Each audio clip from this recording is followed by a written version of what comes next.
Oferecimento Laboratório Plínio Bacelar e Clínica Proteus. Você está ligado na Folha FM. Nós temos aqui a presença de Arnaldo Neto, jornalista, Aloysio Abreu Barbosa e o médico Dr. Macou Mussalem. Vamos continuar? Macou, a gente está falando, terminamos o bloco falando sobre dever de casa. Quer dizer, das contas realmente que você vê pelos números aprovados pelo TCE já, que houve realmente uma redução de despesa e uma elevação de arrecadação própria. Uhum. E, quer dizer, isso não é suposição. Isso é real. Eu acho que está fazendo dever de casa. Aliás, falar em petróleo, eu vou fazer uma pergunta aqui de um leigo no assunto, né? Estão querendo dividir o petróleo, eu sou contra, acho que o petróleo é nosso, né? A nega é minha, ninguém está, porque eu vi primeiro.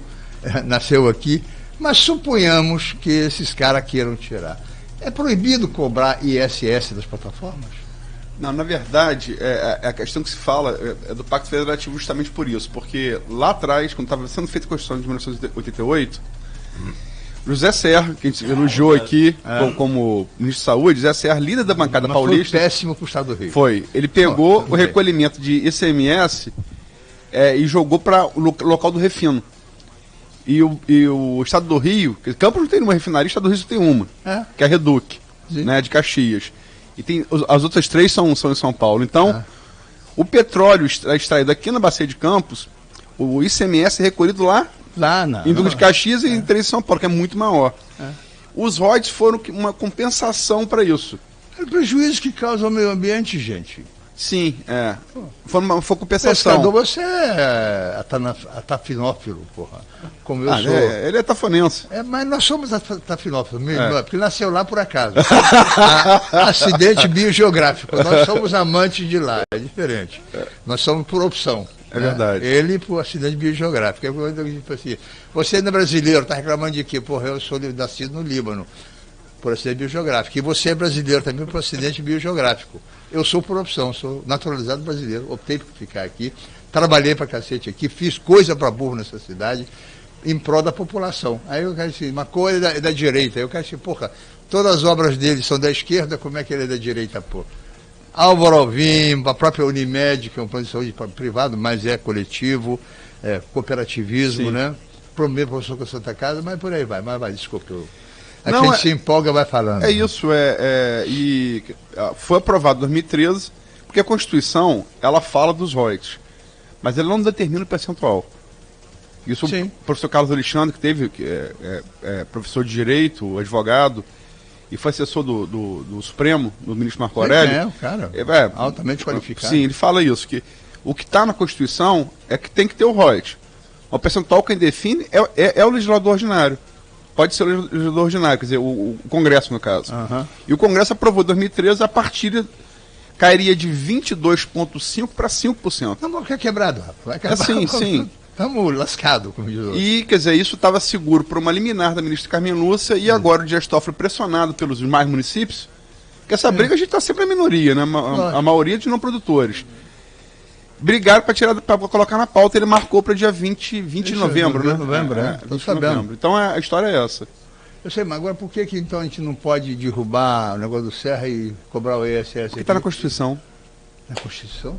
Tá, o recolhimento... É cláusula pétrea, por acaso? Não, mas você precisa de 2/3 do Congresso para poder... Aí é que entra o verdadeiro político.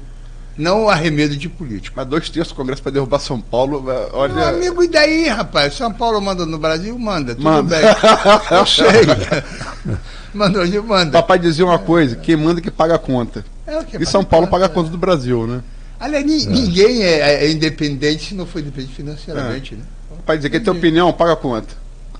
Se você não tiver que pagar a conta, a opinião é minha. Por enquanto é o caso de São Paulo, né? É a história do dono da bola, né? O dono da bola joga sempre, nem que seja na ponta esquerda. Eu era garoto e tinha a bola. Eu era ruim de bola, mas jogava. É verdade, só estou comprovando que é verdade. O doutor Adilson foi entrevistado. Sarmé, do domingo. Isso, o doutor Adilson Sarmé foi entrevistado. E ele, durante a entrevista, eu tive que ouvir a gravação toda da entrevista, uma longa entrevista, a gente ouviu para transcrevê-la. ele fala sobre esquerda, que ele é um político de esquerda e médico. Mas diz também que médico não, a maioria dos médicos não é de esquerda, que é uma política que não agrada muito a medicina. Ele cita até o exemplo da Dilma. O senhor foi do PT, mas diz que é crítico da esquerda. Como que o senhor avalia hoje o cenário nacional e local de esquerda e direita? Você acha que pode sair bons frutos dessa discussão ou realmente é uma discussão sem sentido? Eu acho que primeiro o PT nunca foi de esquerda. Aí você, pô, tá maluco? Não, tá maluco não. Sempre foi um partido sindicalista de resultado. Ponto. Se alguém quer saber a definição do PT, é essa aí. É sindicalista de resultado. Muito que bem. Também tem uma história aí que gente que participou de dentro, né? Mas deixa para lá. Não vamos entrar nesse mérito, não. Não é essa a questão. Você perguntou sobre outra coisa, né? Não, eu falei da que esquerda e direita ele no diz Brasil. que médico não é de esquerda. Né? O brasileiro todo, eu vou citar aqui Tim Maia. Eu sou fã do Tim Maia, não só como cantor, como filósofo. Como filósofo é fantástico. É fantástico. Ele disse, uma das coisas boas que ele disse é o seguinte: como é que o Brasil vai dar certo, pô? Local onde puta se apaixona, gigolô tem ciúme, traficante se vicia e pobre é da direita. Como é que vai dar certo esse país? Não pode dar. Puta goza, traficante cheira, cafetão se apaixona e não, pobre cara, de tem direita. ciúme, tem ciúme. Tem ciúme. Cafetão tem ciúme. E o pobre é da direita, pô. Aqui, pobre é da direita. Pô, Bolsonaro pregou, é contra negro, contra homossexual, contra não sei o que lá. Pô, tem uma moça que é negra, né? De cor negra, homossexual, e vou votar no Bolsonaro. Mas eu não estou entendendo mais nada, não. Eu não estou entendendo por que você vai votar no Bolsonaro se ele discrimina quem é homossexual, discrimina quem é negro. Ele é acusado disso, né? Não dá para dizer que ele discrimina. Tudo bem, mas porque foram tantos anos no Congresso e ele falava umas coisas assim, ele quis tirar esse rótulo, tanto que ele aparece com esse deputado que ele elegeu aqui, o federal. Chama negro. O tempo inteiro atrás dele para deixar claro que ele não é racista. Ele é amigo dele não, os caras que fizeram 18 a campanha. Ele elegeu esse cara. Como é o nome dele, Arnaldo? Ele usa o sobrenome Bolsonaro. Mas está sempre ali claramente para dizer que ele não é racista. Bom, eu acho que esquerda e direita, para mim, é rótulo. Eu não sou da direita, muito menos da esquerda. Eu me defino como humanista, me defino como um cara social, de cunho social. As minhas ações todas são sociais, sempre foram. Não fiz fortunas, grandes fortunas, porque eu sempre me dediquei ao coletivo, e eu acho que essa discussão já é ultrapassada, a meu ver. Direita, esquerda, e essa direita oligofrênica, essa esquerda esquizofrênica aí, esquerdofrênica, não faz minha cabeça, não. O deputado é o Hélio Negão, né, que foi coisa. E o que o Tim Maia falava, o Olavo de Carvalho, que é o mentor, o guru do Bolsonaro, falava: tinham vergonha de botar um candidato de direita para disputar, porque quando colocasse ele seria eleito pela maioria da população. E basicamente foi o que aconteceu. Mas rapaz, o Tim Maia é um gênio, rapaz. Pobre aqui no Brasil é direita, pô. Ele tem o sonho do americano, né?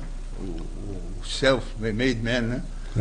Exatamente, do American Dream. Até eu falar isso lá no começo do programa, da matéria dos rapazes do Food Truck, né? Que é a matéria do Aldir que você falou, né? Do Aldir Salles. É muito feliz porque essa mudança do Fundecam, que antes de chegar aqui, está contando a manchete da Folha de hoje. São dois rapazes que o Fundecam financiou, compraram um Food Truck, estão ali na Pilinha, perto de você ali, aquela rua ali do Álvaro Alvim. E falando do empreendedorismo, que mudou o perfil do brasileiro. Mudou. Essa coisa do empreendedorismo dos Estados Unidos chegou aqui. Hoje o sonho do cara não é mais ter um emprego, o sonho do cara é ter seu próprio negócio, do brasileiro, né? É uma mudança de perfil, né? Ué, o americano tem honra. Sim. I have a job. Ele tem um trabalho, não tem emprego, não. Exatamente. Não, o americano, você morou lá nos Estados Unidos. Exatamente. I have a job. Tem meu trabalho. E ele afirma muito isso, esse respeito que ele tem. Você sabe que essa matéria... Bom, depois a gente comenta sobre... Eu queria falar... Estamos chegando para o final do programa, que as pessoas não sabem. Muita gente, inclusive... nós somos amigos, acho, desde os anos 90, né? Tive um problema, um acidente, fez uma cirurgia, estou aqui vivo por conta disso. Né? Eu devo ter com ele pro resto da vida. Né? E a partir dali... a gente se tornou amigo. Independentemente disso, eu gosto de você gosta de mim. Né, sim. E não temos caso, não, né? Não. Longe disso. Amigo, mas nem tanto. Longe disso. Mas às vezes a pessoa fala, Marcou estourar. Eu falo, Marcou é libanês, cara. Marcou não é brasileiro. Marcou, quer dizer, ele tá aqui muito tempo, mas ele é libanês. Libanês é diferente. Né? O que Marcou me conta histórias lá com um avô dele, que ele, né, quando tinha um degelo, que lá tem uma região que neva, não é isso? Na nossa região neva lá. E tinha corpo de refugiado palestino degelando. De crianças. Crianças. Saía na ponta do arado. Eu falei, a pessoa que cresce com uma realidade dessa... Não é meu avô, não. Isso eu Você com ele, né? Você com ele. Então, como é que você vê hoje essa situação aí do Oriente Médio? Você tem hoje... o Benjamin Netanyahu, que está surgindo aí, talvez, assim, em termos de resultados práticos, a maior liderança desde Ben-Gurion, que é o fundador do Estado de Israel, e muito alinhado com o Bolsonaro, com o Trump, né? E essa coisa eternamente, barril de pólvora eternamente aceso, que é o Oriente Médio. Você, como libanês, como é que está vendo isso tudo? Eu acho... Vou começar pelo Bolsonaro. Você citou aí ele, Netanyahu e Trump, que é uma aliança, né? É uma aliança. Mas pergunto eu. O Brasil, segundo alguns afirmam, mas ninguém tem estatística certinha, tem 15 milhões de libaneses e seus descendentes. O Líbano tem 3 milhões e meio de habitantes. Tem 5 vezes mais libaneses e descendentes deles aqui no Brasil do que no Líbano. Bom, a balança comercial do Brasil com os países árabes é de 25 bilhões de reais. A troco de quê que meu presidente compra uma briga da embaixada de Israel em Jerusalém e não em Tel Aviv, encampam a briga para perder 15 bilhões de dólares por ano de comércio com os árabes? Primeira pergunta. Se os árabes fossem um país, seria o nosso terceiro... É o terceiro. Se fosse um país. China, Estados Unidos e os árabes. A troco de... E Israel são 200, 300 milhões, né? Parece. 3 milhões de judeus. Não, de israelenses. De israelenses, não, perdão. E o BIP são 3 milhões de israelenses. O comércio com o Brasil é... Até porque você tem israelense árabe, né? Tem, sempre teve. Os ministros, primeiros ministros, você fala que árabe gosta de número, sempre os ministros dos califas de finanças eram judeus. Se quem gostava de cobrar juros era judeu, não era árabe, não. Bom, mas aí, voltando à pergunta, é o seguinte, Israel é ponta de lança. Né? Você sabe disso, que todo cara que estuda, que lê, que vê, os Estados Unidos, a França, a Inglaterra, colocaram eles lá para, na minha visão, estou dando a minha visão, para chamar a atenção para um inimigo externo, tá? Com a concordância da Arábia Saudita, com a concordância Jordânia, dos Emirados Árabes. Da Jordânia também. Sim, de todos, para ter um chamariz para desviar a atenção da população pobre, para não se revoltar contra os sheiks, contra os reis, contra os... É o bode na sala. É o bode na sala, porra. Israel é isso, porra. Israel não sobrevive sozinho. Ela sobrevive graças à tecnologia que é dada pelos Estados Unidos, passada direto para eles, qualquer armamento novo, qualquer coisa passa para eles, sustentada pelos Estados Unidos e pelos árabes ricos. Mas eles ganharam a Segunda Guerra Mundial, o Holocausto deu a eles um atestado moral para terem de novo seu país. Tudo bem, nada contra. Não, porque realmente não dá para a gente mas ignorar o Holocausto, né? ofereceram ele país em vários lugares. Não, até Madagascar. Até o Brasil, até a Amazônia, inclusive, foi oferecido. Sério, a Argentina foi oferecida, mas não quiseram, não. Tudo bem, é histórico é deles, tudo bem lá, moraram lá, os antepassados deles. Até 70 depois de Cristo. A diáspora é 70. A diáspora foi 70, Tito Romano. Pô. General Tito. Pois é. Aí nego acusa porra, a primeira diáspora foi feita. Nabucodonosor pegou eles primeiro. Pegou, Babilônia. Nabucodonosor pegou os assírios também, antes. Depois quem restaurou assim, foram os persas. O processo dele lá foi o Ciro. Ciro Grande, Ciro, rei persa. Iraniano, que trouxe Basileus, persa. Pois é. Então, eu acho que aquilo ali é um barril de pólvora. Não é barril de pólvora, não, porque aquilo ali é controlado. É um barril controlado. Não é tá solto, não. Estado Islâmico. Botaram o Estado Islâmico, né? O Daesh. Aquela merda foi criada por quem, rapaz? Obama e Hillary Clinton. Quando não interessou mais, acabou o Estado Islâmico. Como é que acabou o Estado Islâmico? Ouve falar mais do Estado Islâmico?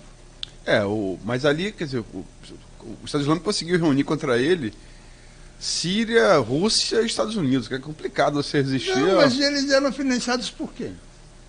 Não, isso é discussão antiga. Lá atrás, quer dizer, quando a Rússia, ainda a União Soviética, nos anos 70, invadiu o Afeganistão, né, os Mujahedin, do qual o Bin Laden foi convocado, era financiado pela CIA. Tem até um filme, o Rambo, acho que é Rambo 2 ou Rambo 3, que ele luta ao lado dos guerrilheiros afegãos contra o grande mal soviético. O Rambo 2, né? Rambo 3.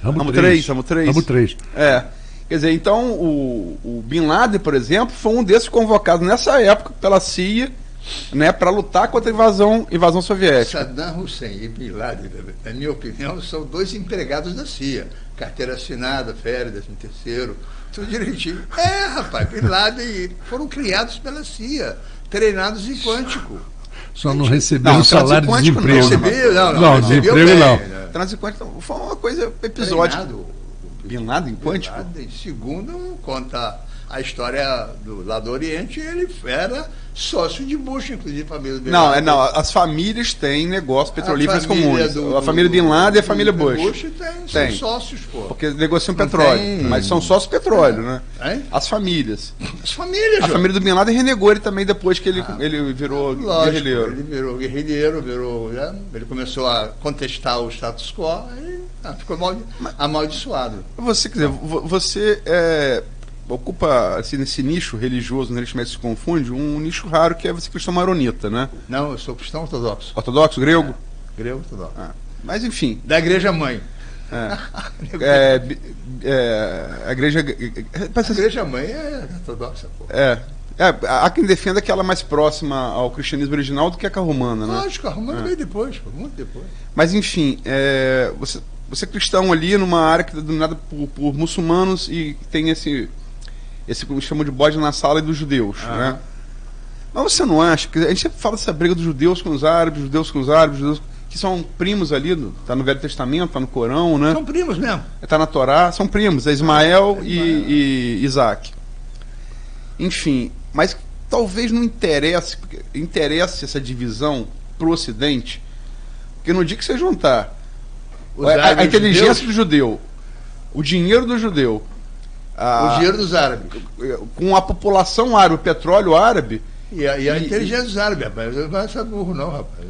Não, eu sei, mas os árabes foram a luz do mundo na Idade Média, mas não estão mais na Idade Média. Já não estão mais, né?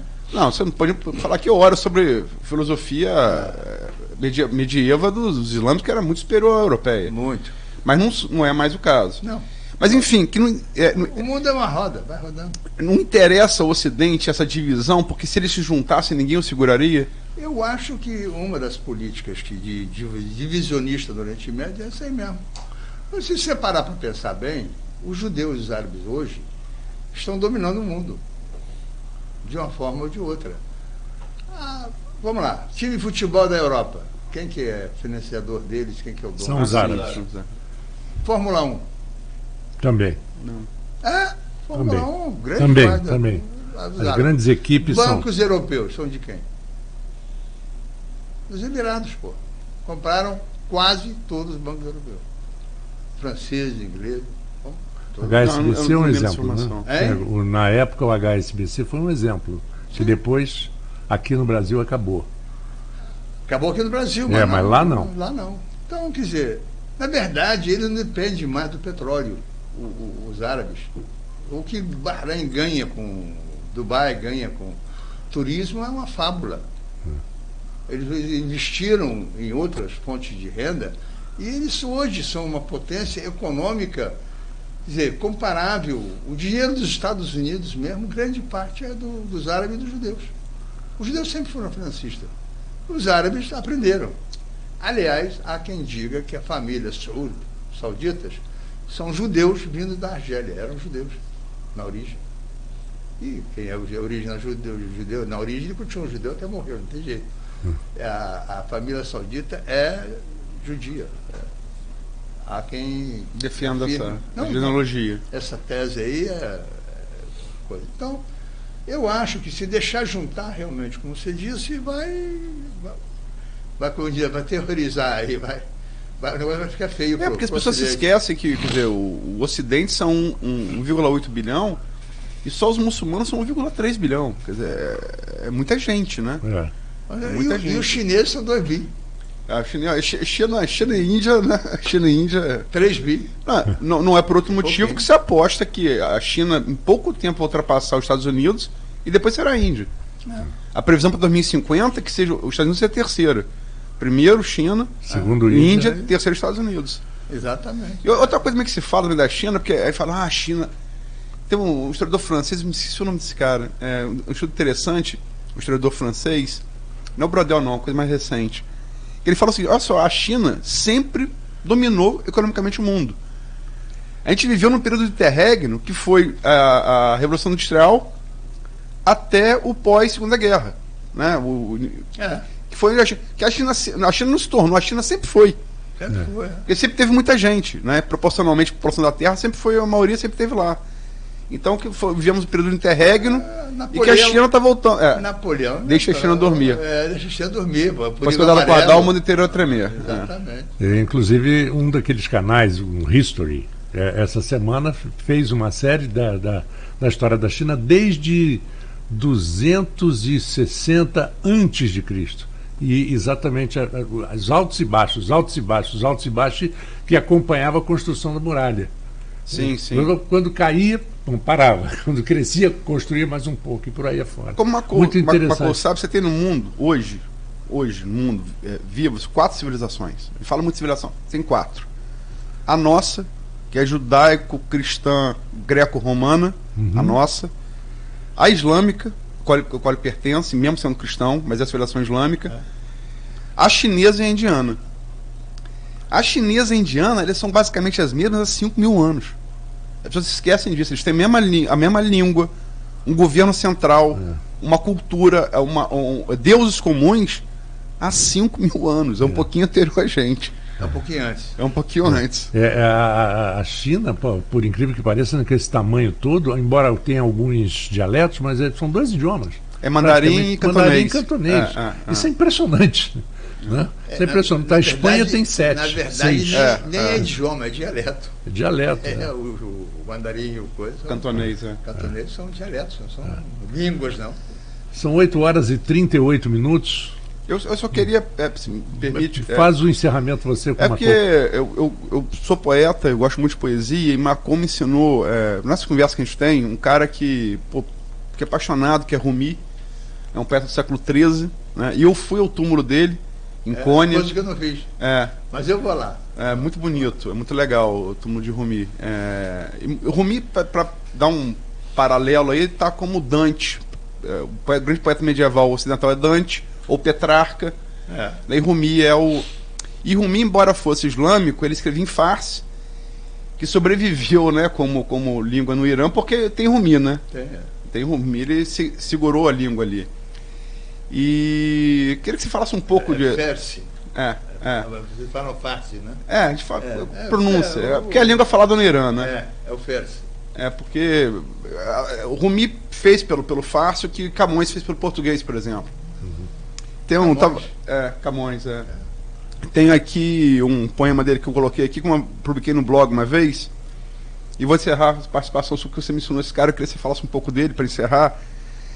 Cada átomo, feliz ou miserável, gira apaixonado em torno do sol. Rumi. Qual a influência que ele exerceu na sua formação? Essa cultura islâmica? A cultura árabe, vamos Sim. dizer assim, porque o Islã veio, quando o Islã veio, já a cultura árabe, a poesia árabe já era. Os árabes adoravam a poesia, tinham verdadeira paixão pela poesia, até hoje tem. Então faziam torneios de poesia em Dhofar. Dhofar é o nome do local, do mercado de Dhofar. Dhofar, não tem como falar em português, Dhofar. Eles faziam o torneio e a poesia que ganhava era pendurada, era chamada suspensas. Pré-Maomé, né, que veio no ano 640 depois de Cristo, pré-Maomé, eles adoravam a poesia. Era uma manifestação divina deles, era a poesia. Eram politeístas, como todo mundo é, como a igreja católica até hoje é politeísta, né? Politeísmo velado, você fala isso é um problema, mas Tem problema, amigo, é politeísta, velado. Arnaldo... Graças a Constantino, pô. Lá embaixo. Por causa dos santos, né? Os santos seriam... A única religião que é monoteísta é a islâmica. É a judaica, né? É judaica e islâmica, as duas. Freud vai chamar do islamismo de um retorno ao judaísmo, né? Também, não deixa de ser, porque quem instruiu o Maomé, que dizia que era analfabeto... Mohammed.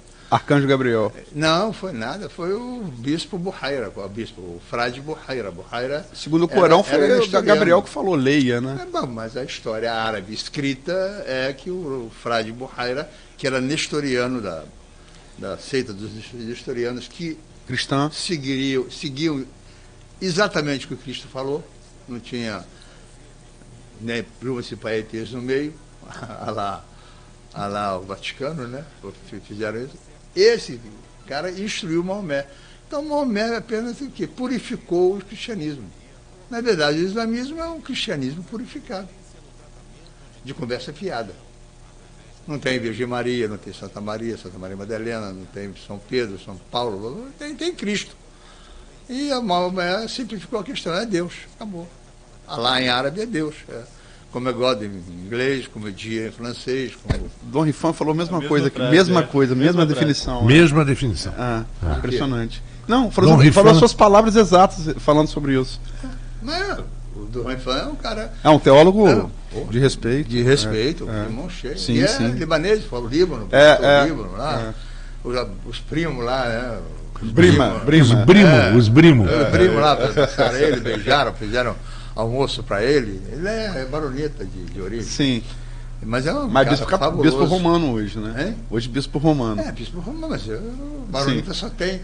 A piada sobre baronita, o cara tava... Só tem no Líbano. Só tem... Não, aí que tá. O cara saiu daquelas dinastias libanesas antigas, né? Aí foi estudar na França. Voltou com doutorado, mestrado, doutorado, pós-doutorado, que tinha quase. Aí os anciãos da família lá foram visitar o cara. E aí o velhinho falou assim, e a nossa seita, como é que estava na França? Aí o cara não respondeu, mas perguntava outras coisas, o cara respondia, tudo que eu perguntava, ele respondia. Aí o velhinho se empombou, né? Era bisavô dele, ou avô dele.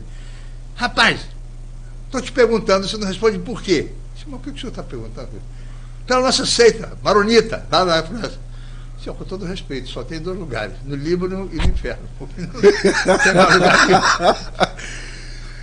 E é verdade, só tem. Tem uma coisa, se terminar, se permite, eu sei que estou avançando, Marco, mas aquela piada, não me recordo esse personagem, não precisa também falar o nome desse personagem, mas que é fantástica, de um libanês que vai num terreiro de macumba, aí baixa a mãe dele e fala. Essa história é fantástica. O Yunis.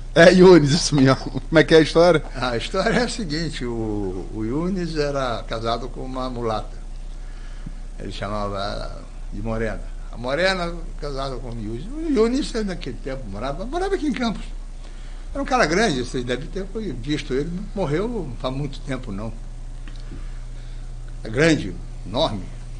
Aí o Yunis Tá, aí um dia chega uma carta do Líbano, e o Yunis abre a carta, e começa a bater a cabeça, dá porrada na cabeça, bate a cabeça na parede. Aí a Morena achou que estava maluco, né? Disse, eu bem, o que está vendo? Disse, mãe de Yunis morando no Líbano. Aí a mãe de Yunis morando no Líbano, ele começou a chorar, arrancar os cabelos e tal. Eu disse, não tem problema não, porque a Morena gostava de bater um tamborzinho. E aí ela frequentava o terreiro. E levou o Yunis. Levou o Yunis. Não, aí ela viu a oportunidade de Yunis falar com o espírito da mãe dele. Aí vai agradar o Yunis. Aí, Yunis aqui, não tem problema não, você fala com sua mãe. Como fala com a mamãe? Mamãe morreu. Aí disse, vai falar com ela. Já vamos lá no terreiro de Pai João lá. Verdade, mulata? Disse, verdade, pô. Foi. Aí, que dia é? Sexta-feira. Sexta-feira, Yunis tomou banho, se perfumou todo, botou o terninho dele de cambraia de linho, chapéu panamá, sapato duas cores. Assim mesmo, ele foi parlamentado mesmo. Aí chegou lá, a Morena levou um papo com o pai de Santos, explicou a situação. E aí eu bate o tamborzinho, daqui a pouco baixa o espírito da mãe Yunis no terreiro. O pai de Santo olhou para Yunis, o Yunis olhou para o pai de Santo e disse, meu filho! Aí Yunis, mamãe? Aí abraçou, beijou, fez diabo. E aí começou o papo, como é que não é, como é que pai e tal. E aí foi, como é que foi, mamãe? Porque a Morena tinha contado pela carta dos parentes que mandaram, que a mãe tinha morrido assim, sabe? Ela passou tudo para o Pai João, né? O Pai João deitou e rolou, né? Floreou o negócio. E aí eu disse, mamãe, você, né? Coisa boa, falar com você, te abraçar, te beijar, pô. Aí ela disse, meu filho, vem cá, e como é que estão as suas finanças? Você está tratando bem da Morena, você dá dinheiro para ela, né? Tratar bem da mulher? Aí Luiz parou, não vai falar de dinheiro aqui com a Morena, que história é essa? Peraí. O Leonardo não fala espera, né? Bera, né? Espera. Peraí. Mamãe, você nunca veio ao Brasil. Fala português melhor que eu. Fala comigo em árabe, mamãe. Acabou a sessão. A história do Yunis é essa. Aí acabou a sessão. Isso é conversar com uma cor, né? Uma cor fantástico, muito obrigado por você ter vindo. E como a gente já falou aqui de outros entrevistados, seria necessário 2, 3 programas para a gente esgotar. Aliás, nem esgotar, para a gente falar um pouco mais. Seria um prazer, a hora que você quiser me convide. Apesar de subir 50 degraus, mas para mim é um teste. Falar nisso, o pessoal acha que eu morri. Uns acham que eu morri. Mas depois me vê no jornal de vez em quando, aí chego com que eu não morri. Só homenageado aqui, homenageado ali, papapá. E de repente eu estou na área. Então eu só mandar recado para todo mundo, gente, eu estou muito bem, tive linfoma, insuficiência cardíaca, insuficiência renal, mas eu me cuido. Como eu tenho uma complexão física saudável, eu recuperei, estou bem, continuo trabalhando no meu consultório, estou aposentado, não vou ao hospital, não vou no TI, porque eu tenho que me precaver, porque minha imunidade, depois da quimioterapia, né, tá baixa. Então, mas eu estou, para meus amigos, dizer que eu estou bem, estou ótimo. Eu sei que a rádio FM da Folha tem muito ouvinte, então fiquem tranquilos, eu estou bem. Volta e meia, mas estou trabalhando ainda. Só vou parar de trabalhar quando morrer. Se vocês souberem que Macron morreu, ele parou de trabalhar. Mas vou trabalhar no plano espiritual, né? Exatamente. Peraí. Mas vou lá para. Mas aí vai poder falar árabe. O Pai João. O Pai João vai estar fora do circuito. Bom, gente. Foi muito bom estar com vocês aqui. A hora que quiser me convidar, com prazer. Convidaremos, abusaremos. À vontade, estamos à vontade. É bom que flua direitinho. E falar nisso do Rafael, eu acabei não fechando a questão. Eu acho que está indo muito bem e tem uma novidade aí que vai vir por aí. Eu, numa outra oportunidade, deixa a coisa amadurecer mais um pouco, vai ser um desbunde total em Campos, Estado do Rio, no Brasil. É uma do governo? Do governo. Via governo Rafael. Bom, 8h49, vamos a um pequeno intervalo e voltamos em instantes com a conclusão aqui do Folha no Ar e com o direto da redação.